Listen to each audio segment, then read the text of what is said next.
Hello po, kamusta po mga kababayan? Si Kamanong po, nagbabalik po muli para po magkomento po sa inyo dito po sa Tambayan mga kababayan.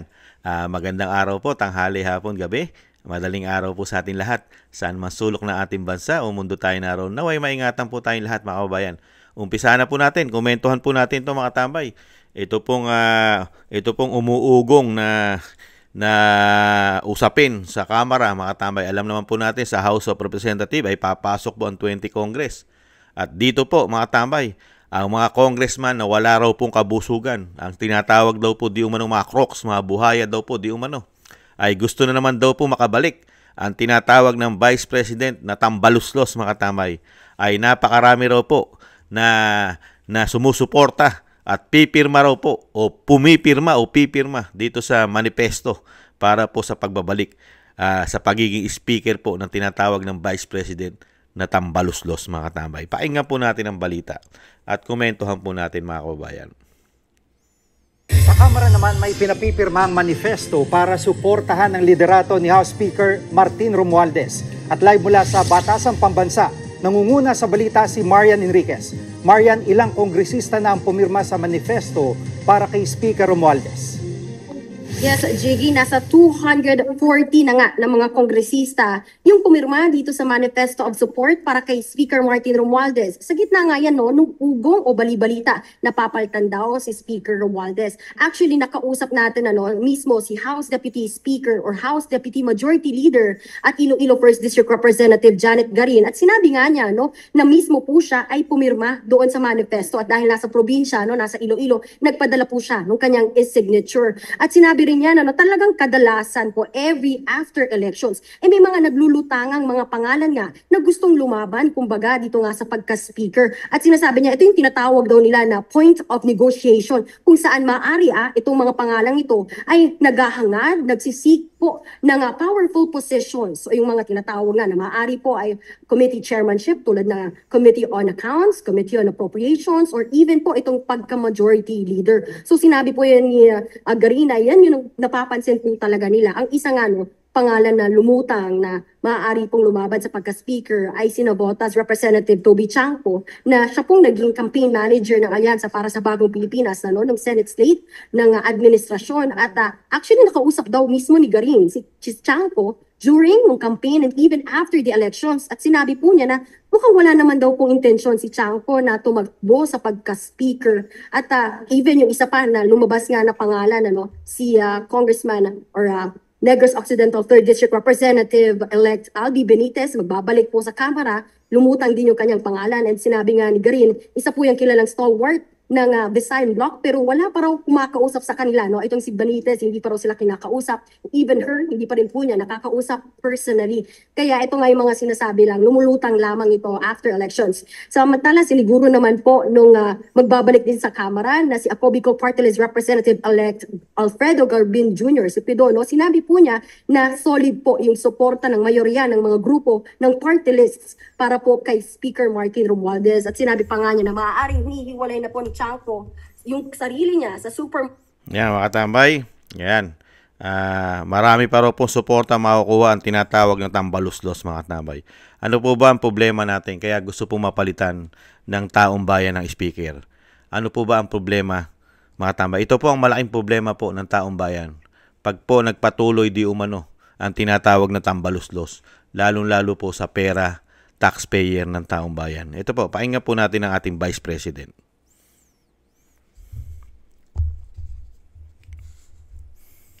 Ito sasabihin ko sa inyo.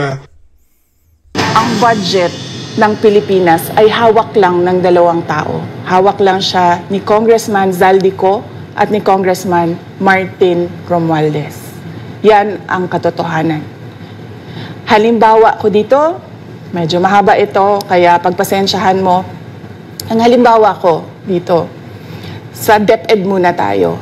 Sa Department of Education, noong taong 2023, merong 5 billion na inapprove para sa classroom construction. Nagulat ako kasi merong mga lumapit na miyembro ng House na humihingi. Hinihingi nila yung 5 billion, parte ng 5 billion na budget. Wala kasi akong experience sa ganyan. At saka ang pagkakaintindi ko, pag in-approve na yan ng Office of the President, ibibigay na yan, diretso na yon sa approval at trabaho ng Department of Education sa construction ng mga classroom. Nagulat ako, may humingi. Magkano ba ang amin dyan? Magkano ba ang amin dyan? So sinabi ko, hindi pwede ito.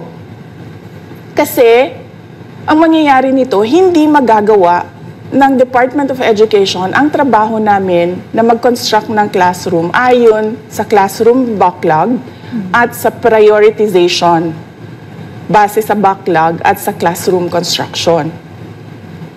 So, sinabihan ko yung isang congressman, sabihan ninyo si Martin Romualdez na hindi pwede chap-chapin ang classroom construction na 5 billion.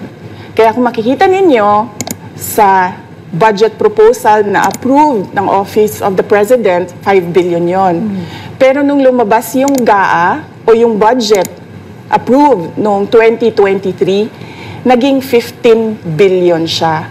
Dahil hindi nga ako pumayag na kunin yung 5 billion, dinagdagan nila ng 10 billion yung classroom construction ng Department of Education. Yung 10 billion na yon hindi kontrolado ng Department of Education.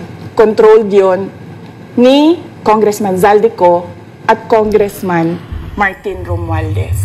Nakita niyo mga katabay, ang trabaho po ng tinatawag na tambaluslos sa pera po ng taong bayan. Kaya nga po, gustong-gusto po ng taong bayan na mapalitan.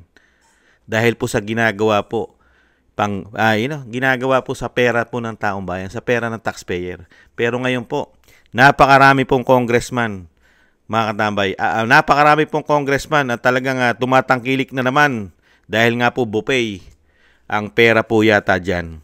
240 raw po ang sumusuporta, pumirma o pipirma sa manifesto para po sa pagbabalik na speaker, mga kabayan. Unbelievable. Ano po? Dahil po ang congressman po natin o representative ay binubuo po ito ng 316 mga congressman at representative po ng ating House of Representative. At ang 63 po rito ay galing po sa party list, ang 63 representative ng party list, mga tambay. At yung 253 po, ayan po yung mga sinasabi po ng ating mga district. Mga distrito po natin yan sa buong Pilipinas. Ang 253 at syempre po 63 po ang representative po ng party list. Grabe, no? Kung 240 po ang sinasabing mga tinatawag di umano mga buhaya, mga crocs. Napakarami po pala talaga. Napakarami po pala talagang sakim at gahaman di umano sa pera ng bayan. Dahil po dito po sa binunyag ng Vice President kung paano po nila nilalapas tanganan, ninanakaw di umano ang pera ng bayan. Napakagaling po nila magdagdag, magsingit, lalong-lalo po saan po? Sa bicameral, sa BICAM, sa GAA, sa GAB. Biglang lumolobo. Pag hindi po katulad po ni Vice President, hindi po siya pumayag. Dahil doon sa pondo na kailangan po yun ng eskwelahan natin, na kailangan ay magpagawa pa ng mga classroom. Yung pondo ay gusto pang kunin ng mga congressman. Ano po ginawa ng speaker at ni Zaldico daw? Dahil hindi binibigay ng Vice President, dahil yun ay aprobado na ng Office of the President, dinagdagan ng 10 bilyon. Mga kabayan, nakita niyo po yun. Dinagdagan yung pondo ng DepEd, pero wala kinalaman ng DepEd. Di po putok po yun. Isa pong napakalaking problema ng DepEd yun. Kasi sa kanila po yung budget. Di ba? Pag nag-audit, patay kang bata ka ang DepEd. Dahil hahanapin yung 15 billion. Nasaan? Ano mga programa nun? Nung 15 billion. 5 billion lang yung programa na makukuha ng DepEd. Sige nga, nasaan ang 10 billion? Di ba? Parang tinatamnan ka ng issue na magkakaproblema ka pagka nagkaroon ng audit. Di ba? Napakatindi po. Ganyan po nangyari dyan. Ganyan po sila humawak ng pera, itong binagoong Pilipinas. Lalong-lalo po tinatawag na tambaluslos ng Vice President pagdating po sa pera natin. Grabe. Di po ba? Nakita niyo naman po yung problema po ng GAA. Di ba? Yung pinirmahan nila, yung pinirmahan ng Pangulo ng 2025 national budget. Napakarami pong naisingit dyan. At yan po, napakabagal nga lang po yata ng aksyon at tugon ng Korte Suprema dahil lahat po yata ng kahilingan ng mga sangkot dyan ay pinagbibigyan po yata ng Korte Suprema. Kaya hanggang ngayon po ay hindi pa po natutuldukan ang issue na yan kung sino po ba talaga ang nagkasala riyan. Di ba? Napakabagal po kasi yata ng tugon, mga katambay. Last year pa po yan. Di ba? Napakatagal na po yan yung issue na yan. Hanggang ngayon ay hindi pa natutuldukan yung 2025 national budget, 241 billion na ginawa po sa House of Representatives at Senado sa pagbabudgeting. Wala. Kontrolado po yata nila. At yung impeachment po, yung impeachment na meron daw po nagkakapera dyan sa kanilang mga opisina o table na hindi bababa sa 150 million. Ayon na rin mismo yan kay Nabotas Congressman. Di ba? Grabe, no? 150 million. Bawat isang congressman, mga kabayan. At grabe po ang mga bonuses daw niyan. Di umano, mga bonuses. Mga extraordinary nila. Pera ng taong bayan, pera ng taxpayer. Ganyan po sila. Ganyan po yata talaga nila, di umano, walang hiyain ang pera natin. Pag nasahan, di umano, ang pera ng taong bayan. Dito po sa congressman, dito po sa speaker na tinatawag ng vice president, na tambaluslos. Grabe, pagdating po sila sa kaperahan natin. Pero wala po tayong magawa. Wala po kasing umaaksyon. Wala nag-iimbestiga. Meron man nag-iimbestiga sa mga issue ng korupsyon, nakatenga naman po sa Korte Suprema. Nakatenga po ron ang mga issue. Di po ba? Napakaraming usapin po ron. Nandun pa ang PhilHealth.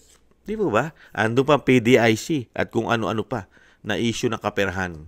Bakit kaya nagkakaganito ang ating bansa? Hindi po natin ito dinanas noong panahon ni dating Pangulong Duterte, mga kabayan. Never po natin dinanas ito na nagkaganito ang House of Representatives, lalo-lalo sa pera ng bayan. Napakarami pong nagawang proyekto ni dating Pangulong Duterte dahil po, talagang hindi po ganito ang pagpapatakbo ng pamahalaan ni dating Pangulong Duterte, lalo-lalo sa pera natin. Maingat na maingat po siya. Pero ngayon, walang kaingat-ingat po ang pamahalaan, lalong-lalo po yata ang Commander-in-Chief pagdating po sa pera ng bayan.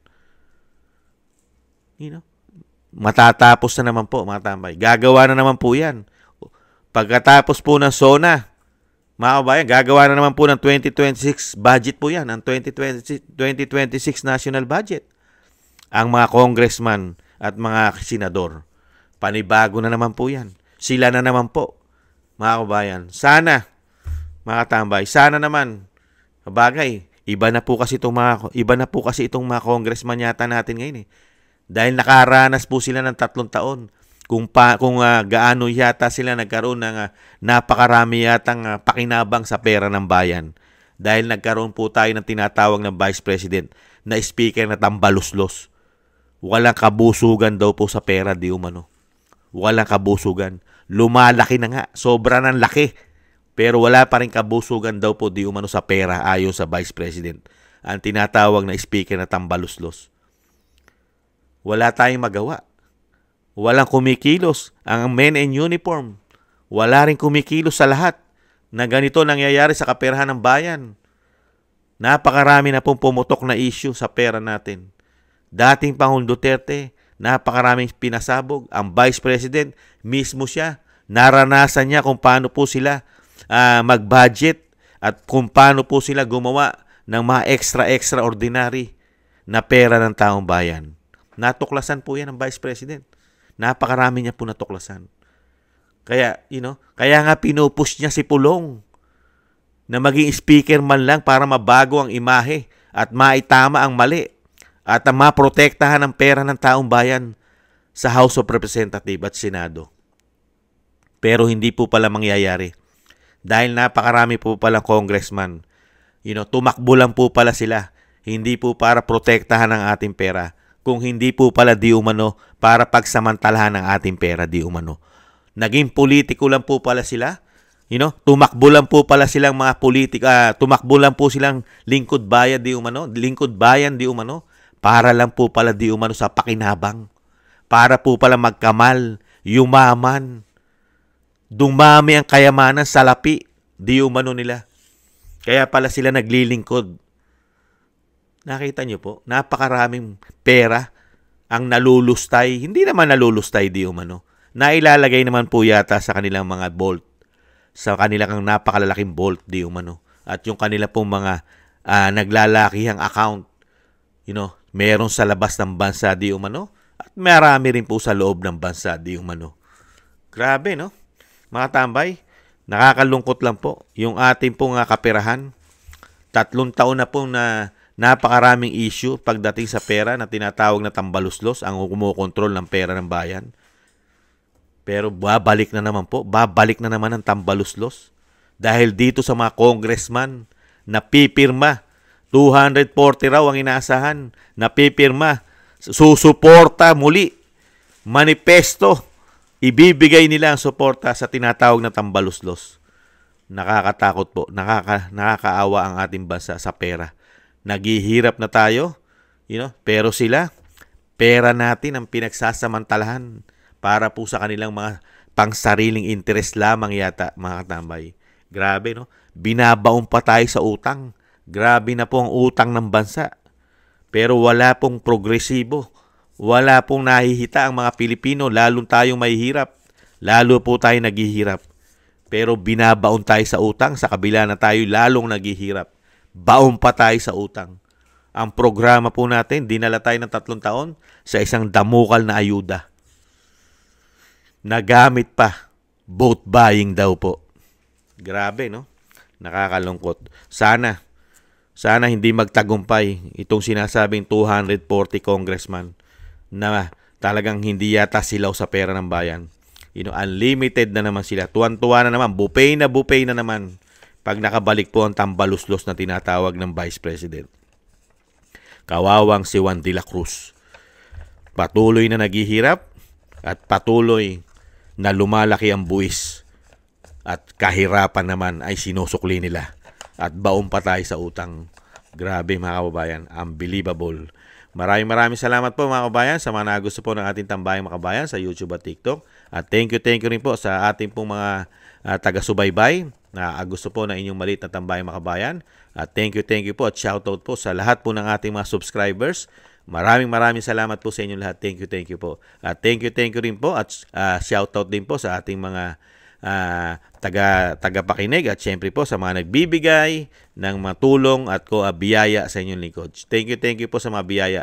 At shoutout po Kingston 123 ng Hong Kong, Eric Hershio ng Canada, Jake Yahut 4531 ng Maisog, California, USA, Gina Ray Solidides ng Berlin, Germany, Julieta Celona ng Sydney, Australia, Jem Aris ng United Arab Emirates, Jobilin Watanabe ng Japan, ako si Pilam, Annie Joe, Teodorico Erguisa Jr., Arpel Villacorta. Maraming salamat po sa mga biyaya po pinagkakalupo ninyo. Ingat po, maingatan nawa po kayo. At syempre po, thank you po sa mga nagko-comment, like, share, and subscribe. Maraming salamat po.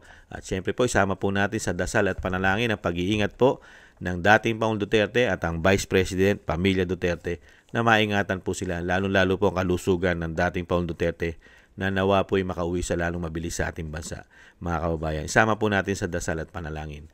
At syempre po mga tambay, tayo rin po magdasal at manalangin po na maingatan din po tayo, ang ating pamilya ay mailayo po sa kapahamakan, lalo po sa nangyayari sa ating bansa, mga kababayan. Delikado na po. Napakahirap na po ng sitwasyon natin. Mahirap na tayo. Nahandyan pa ang mga addictus, mga makakaliwang grupo. Sinamahan pa po ng mga kriminal na nagkakalat na naman at masasamang loob sa ating bansa. Ingat po mga kababayan. Sama po natin sa dasal na tayo po'y maingatan. Thank you po. Sa muli po mga tambay, paalam po muna. Bye-bye. Ingat po.